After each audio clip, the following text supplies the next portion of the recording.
I know my whole thing is usually theories, but I just sort of want to take a break from that just today to review a very little special mushroom of an episode of Doctor Who called Revolution of the Daleks that has literally just come out, so I guess I'm going to say, Spoilers. spoilers. If you prefer my theories and aren't interested in this, I would just, give this video a miss.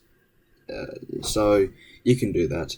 Now that the only people that are here are the people that want to watch a review of the Revolution of the Daleks, let's just get into it. Alright, the things I liked. Number one, it was certainly better than season 11 and 12 and, the other New Year's special.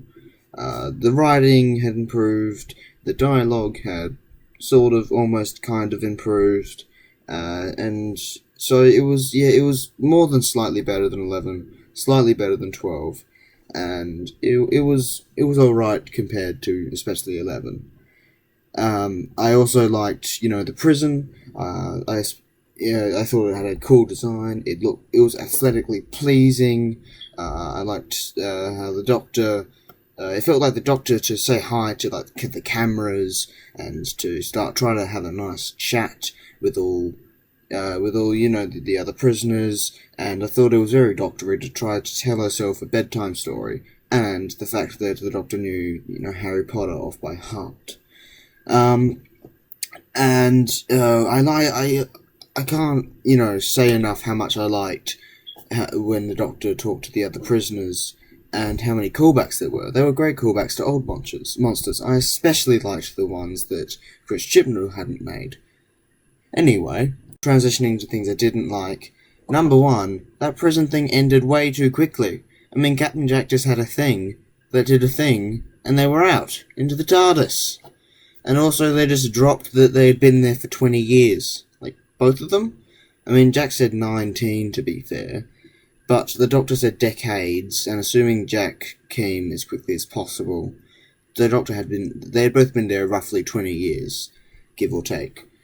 And speaking of Captain Jack, he didn't die. He's immortal. And in, like, almost all his other appearances, he dies, because it's fun to see him, die and come back. Even though they explicitly explain how the process works, Captain Jack for the first time even drops the big word immortal, and Captain Jack is put in a life-threatening situation with a Dalek strangling him. And he doesn't die. Like, the whole hour-long episode, we don't get to see Captain Jack die once. It just seemed, a bit of a missed opportunity. Well, missed opportunities, because there were so many times where he could have died. He was on a fucking Dalek ship.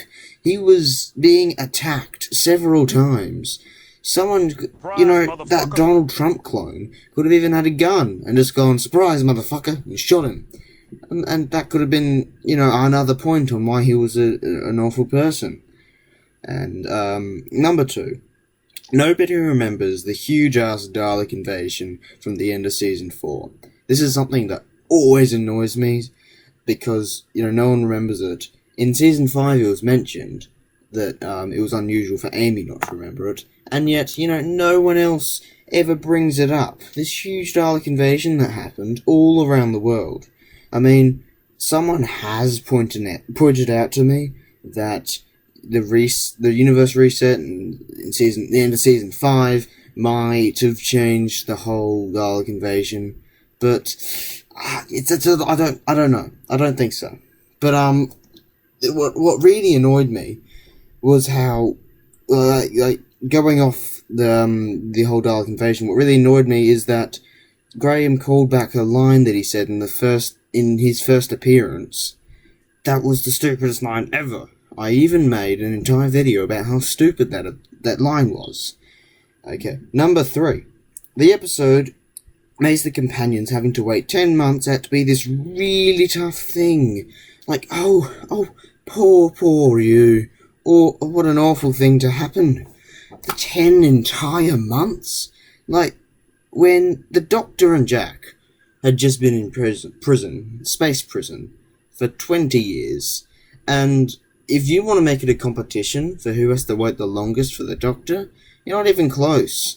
Let's think about, like, Sarah Jane. She had to wait decades to meet the Doctor again. Let's think about Amy. She had to go through her entire childhood wondering if she was even sane for thinking the Doctor was real. Let's also think about, I don't know, Captain Jack, who had to wait 100 years to see the Doctor again. Jeez, he keeps waiting for the Doctor a lot, doesn't he? This is just, it's so dumb how they make this 10 months thing such a gigantic thing. Because it's not. Compared to everyone else, it's not. Like, I get to them, they've never waited for the Doctor this long before, and it might be a big thing to them. Maybe if they just mentioned it once in the episode that they were a bit sad about it, and the Doctor said, "Oh yeah, well fam, I don't care," and then it would have all been hunky-dory. But no, that's not what happens. The writing team decided that 10 months was superior. It was a superior waiting time to 20 years, and made the whole thing to be, oh, poor Yaz, Graham, and Ryan. Oh, poor them. Oh no, they got to sit in their comfy homes for 10 whole months, not knowing if the Doctor was going to come back. When, the Doctor was in prison, wondering if the TARDIS, which is, let's be honest, more precious to her than her companions, is even around or not, and whether she's ever going to get out of prison. Because, she's never going to get out because she has over 7,000 offences that they counted, and, it's hinted that there would have been more if they wanted. So, yeah, there's some really stupid things with this episode. Like those. This is a bit of a rant. I'm sorry. But overall, I'd give this episode, I'd say, like a 4 out of 10. I mean, it's okay to watch. It's sort of turn your brain off and watch. But I don't usually like to do that, but I'd say you can do that with this, and it's not too annoying with its, contradictions to itself. But yeah, I'd say that it's an improvement, and I can definitely see the writers improving. And also this episode has convinced me that Jodie Whittaker will be the Doctor to me. I'm finally convinced that she's a good Doctor, and that she deserves her spot in that line of Doctors. And the only thing holding her down is the writing. So if you enjoyed the video, why? I don't understand. But if you didn't, I understand completely. Nonetheless, please like and subscribe if you want. Consider subscribing. And I don't know, comment. I like comments more because I can talk to people. Anyway, goodbye.